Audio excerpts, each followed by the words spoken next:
Hello વિદ્યાર્થી મિત્રો, ધોરણ 10 યુનિટ 1 અને રીડ 2 અગેનિસ્ટ ધ ઓડ્સ આ ચેપ્ટર આપણે સ્ટાર્ટ કરવાનું છે. ઘણું સરસ છે, સત્યકથા ઉપર બનેલા બધા ચેપ્ટર છે. Okay, start and read this. Track of the Tajnagar. તો તાજનગરના પાટા, તાજનગરમાં પાટા, આ છે આપણો headline. For 25 years, for 25 years એટલે 25 વર્ષો. The resident of Tajnagar. તાજનગરના રેસિડન્સ એટલે થાય છે રહેવાસીઓ. ધ રેસિડન્ટ્સ એટલે રહેવાસીઓ ઓફ તાજનગર, તો તાજનગરના રહેવાસીઓ. Village near Goregaon. વિલેજ એટલે છે ગાંવ, નિયર એટલે પાસે, ગોરેગાંવની ત્યાં. લોબીડ ફોર લાવવા માંગે છે. શું લાવવા માંગે છે? Railway station. શું લાવવા માંગે છે? Railway station. In their village. In their એટલે કે તેમના ગામડામાં રેલવે સ્ટેશન લાવવા માંગે છે. ચલો થઈ ગયું. શું કહેવા માંગે છે? છેલ્લા 25 વર્ષથી તાજનગર ગામના લોકો જે ગોરેગાંવ પાછળ છે એ લોકો 25 વર્ષથી અહીંયા રેલવે સ્ટેશન લાવવાની માંગ કરી રહ્યા છે, અથવા લોબીડ એટલે લાવવા માંગે છે. When their demand was not met. પરંતુ હજી સુધી તેમની ડિમાન્ડ એટલે થાય છે માંગ. ડિમાન્ડ એટલે થાય છે માંગ. યેટ એટલે હજી સુધી, ફૂલફિલ થઈ નથી, મીટ એટલે મળી નથી, પૂરી થઈ નથી. The villagers decide. વિલેજર્સ એટલે ગામના લોકો. ડિસાઇડેડ એટલે નિર્ણય લીધો છે. To take. શું કરવાનું? ટુ ટેક મેટર્સ એટલે જે આ બાબતનો, એટલે કે રેલવે સ્ટેશન બનાવવાનો. In to their own hand એટલે તેમના હાથમાં આ નિર્ણય પોતે કરી દેશે એવો નિર્ણય લીધો છે. સમજી ગયા ને? 25 વર્ષથી એમની માંગ છે કે તાજનગરની અંદર રેલવે સ્ટેશન બને, પરંતુ કોઈ નિર્ણય એ સરકારે લીધો નથી. તો આ લોકો કહે છે કે હવે આ કાર્ય અમે અમારી જાતે કરીશું. એવો નિર્ણય કોણ લે છે? તાજનગરના રહેવાસીઓ. They pulled in 21 lakh. They pulled ભેગા કર્યા. ઇન 21 લાખ 21 લાખ રૂપિયા. રૂપીસ એન્ડ બિલ્ટ અને બંધાવ્યું. Railway station on their own. On their own એટલે એમણે પોતાની જાતથી 21 લાખ રૂપિયા ભેગા કરીને રેલવે સ્ટેશન પોતાના ગામમાં બનાવ્યું.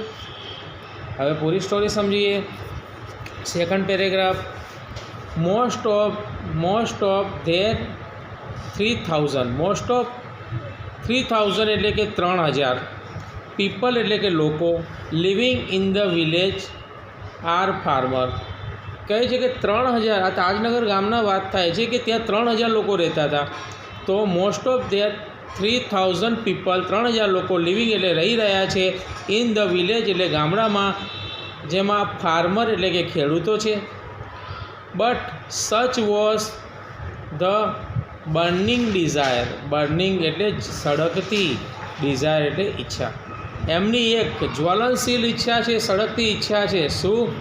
રેલવે સ્ટેશન અહીંયા લાવું. Desire to have station in village. Station એટલે કે સ્ટેશન બને, એમના ગામની અંદર સ્ટેશન બને એવી સળગતી એક ઈચ્છા છે. કોના? 3000 લોકોના. કોના? તાજનગર ગામના. તો તાજનગર ગામના 3000 લોકો જે રહી રહ્યા છે એમની ઈચ્છા છે કે રેલવે સ્ટેશન અમારા ગામમાં બને. એવરીબડી દરેક લોકો. કોન્ટ્રીબ્યુટ. કોન્ટ્રીબ્યુટનો મતલબ થાય છે ફાળો આપો અથવા ભાગ આપો. એવરીબડી એટલે કે દરેક વ્યક્તિએ. કોન્ટ્રીબ્યુટનો મતલબ થાય છે ફાળો આપ્યો છે. According to there capacity. According એટલે જેમના જોડે હોય એટલું. અકોર્ડિંગ હિમ કેપેસિટી એટલે તેમના જોડે. કોઈ 500 આપે, કોઈ 5000 આપે, કોઈ લાખ આપે, કોઈ 10 લાખ આપે. આપણે કહીએ છીએ ને જેમ આપણા પ્રોગ્રામની અંદર, તો જેની જેટલી કેપેસિટી હોય, ક્ષમતા હોય, એટલો બધાએ કોન્ટ્રીબ્યુટ એટલે ફાળો આપ્યો છે. Ranging from. રેન્જિંગ એટલે થાય છે range. Okay, ranging from 3000 rupees. 3000થી શરૂ થઈને ટુ 75,000 રૂપીસ. 75000 સુધી. એટલે ઓછામાં ઓછા 3000 રૂપિયા અને વધુમાં વધુ 75000 રૂપિયા સુધીનું વ્યક્તિઓએ ફાળો આપ્યો છે અને 21 લાખ ભેગા કરીને સ્ટેશન બનાવ્યું છે. $75,000 they donated money for the station and we started. Donated એટલે બધાએ આપેલા પૈસા. ઓકે, આમ તો દાન થાય છે ડોનેટ એટલે, તો બધાએ આપેલા પૈસા ફોર ધ સ્ટેશન માટે. એન્ડ વી સ્ટાર્ટેડ અમે શરૂ કર્યું. ધ કન્સ્ટ્રક્શન એટલે થાય છે બાંધકામ. શું શરૂ કર્યું? કન્સ્ટ્રક્શન. ઇન જાન્યુઆરી 2008, જાન્યુઆરી 2008, જાન્યુઆરી 2008ની અંદર અમે લોકોએ આ રેલવેનું કન્સ્ટ્રક્શન એટલે બાંધકામ શરૂ કર્યું. સેડ રણજીતસિંહે કહ્યું. એ ફોર્મર કોણ હતા? ફોર્મર એટલે અમારા જૂના અથવા જાણીતા. ફોર્મર એટલે વિલેજ સરપંચ, અમારા ગામના જે સરપંચ હતા જેનું નામ છે રણજીતસિંહ, એમણે 2008ની અંદર કાર્ય શરૂ કર્યું અને આગેવાની લીધી. There are a large number of people in the village who need to go up Goregaon. There are large number એટલે મોટી સંખ્યામાં, ઓફ પીપલ મોટી સંખ્યામાં લોકોએ, ઇન ધ વિલેજ એટલે ગામના મોટી સંખ્યામાં લોકોને ક્યાં જવું પડતું? હુ નીડ એટલે જરૂરત હતી, જેમને જરૂરત હતી. હુ નીડ ટુ ગો જવા માટે, ક્યાં? ગોરેગાંવ. તો ગોરેગાંવ ગામના ઘણા બધા લોકોને જવાની જરૂર હોતી એ વસ્તુ કહે છે. દિલ્હી એન્ડ રેવાર, દિલ્હી અને રેવાર જગ્યાના નામ છે. તો ગોરેગાંવ, દિલ્હી અને રેવાર આ ત્રણ જગ્યાએ ગામના લોકોને જવાની જરૂર હતી કે ડેલી તમારે એ લોકોને કે નોકરી માટે હોય, ધંધા માટે, ભણવા માટે હશે તો એમને જરૂરત હતી. ધેર આર સ્ટુડન્ટ એની અંદર કોણ હતા? વિદ્યાર્થીઓ હતા, students. Who go to college જેમને કોલેજ જવું હતું. Till now we had to either go to Halimandi or Patli to catch of train. તેમને આ બે જગ્યા છે ભાઈ, એ જગ્યા ઉપર હલીમંડી છે જગ્યા છે અને બીજી તમને જે જગ્યા આપી છે પટલી. તો આ બે જગ્યાએ એમને સ્ટેશને જવું પડતું હતું જે એમના ગામમાં નહોતું, ગામથી ઘણું દૂર હતું. કોલેજના છોકરાઓ ભણવા માટે જતા હતા પણ એમને આ સ્ટેશન બહુ દૂર પડતું હતું. એ ક્યાં જતા હતા? હલીમંડી તમને આપ્યું છે અને પટલી. ત્યાં જઈને એમણે ટ્રેનને પકડવી પડતી હતી કારણ કે ટ્રેન ત્યાંથી જતી હતી પરંતુ સ્ટેશન ના હોય તો ટ્રેન તો રોકાય નહીં અને ચાલુ ટ્રેનમાં થોડી ચડાય. એના કારણે આ પ્રશ્ન એ લોકોનો હતો. Both the station are 6 kilometre away. બંને સ્ટેશનો જે તમને નામ આપ્યા છે પટલી અને હલીમંડી 6 કિલોમીટર દૂર હતા. છોકરાઓ જાણો છો 6 કિલોમીટર 6000 મીટર થાય છે. હવે એટલું જતાં ઓછામાં ઓછો કલાક જતો રહે તો છોકરાઓને એટલો આવવાનો અને જવાનો સમય બગડે કે ના બગડે. અવે ફ્રોમ તાજનગર, તાજનગરથી 6 કિલોમીટર બંને સ્ટેશન દૂર હતા. વી થોટ અમે વિચાર્યું. When the railway line pass through the village, railway line છે એ તો પાસ થઈ રહી છે, નીકળી રહી છે. ક્યાંથી? અમારા ગામમાંથી. વી વુડ હેવ સ્ટેશન હિયર, તો અહીંયા સ્ટેશન હોવું જોઈએ કે ના જોઈએ? અમારા ગામમાંથી જો રેલવે લાઇન પાસ થતી હોય તો જો અહીંયા સ્ટેશન હોય તો 6 કિલોમીટર ચાલવું ના પડે, ત્યાંથી જ બેસી જાય ને. But that did not happen, પરંતુ આવું બન્યું નહીં.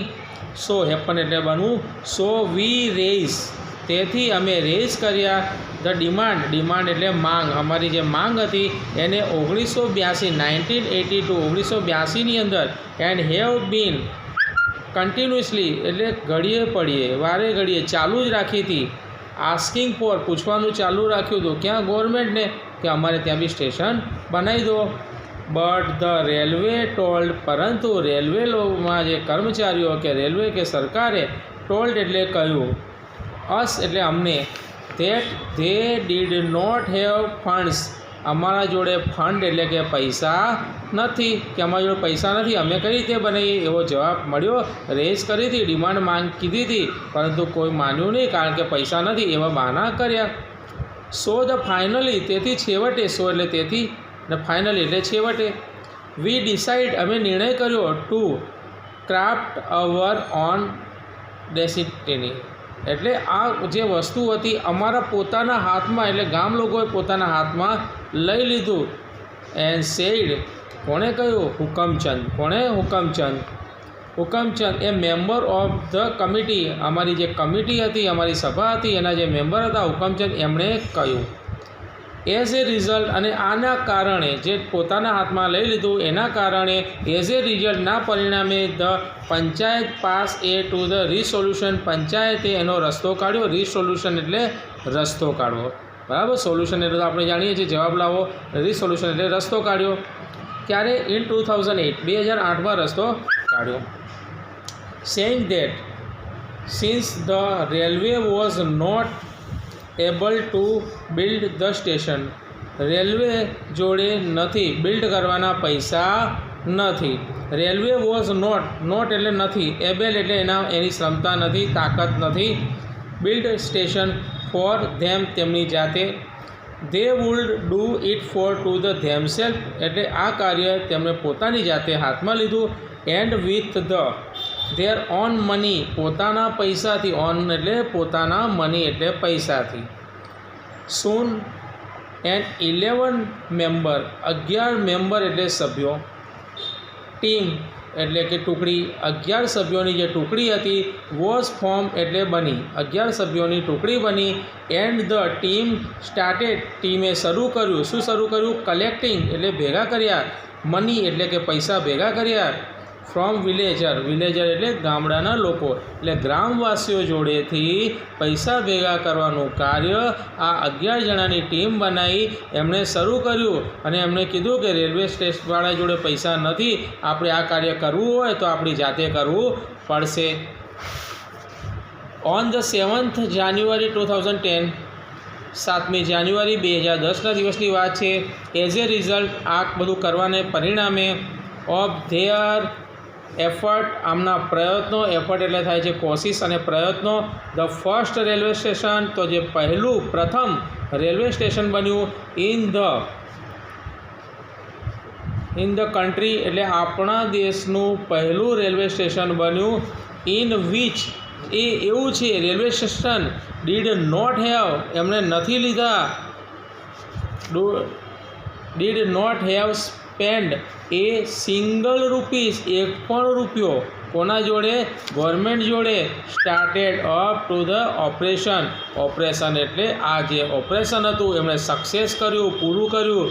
એક પણ રૂપિયો સરકાર જોડેથી લીધા વિના આજે આપણા ભારત દેશનું પહેલું રેલવે સ્ટેશન, આ જે તાજનગર છે, ગામ લોકોએ પોતાના જાતે તૈયાર કર્યું. એટલે આ બી એક વાસ્તવિક કથા છે, વાસ્તવિક સ્ટોરી છે. Okay, thank you.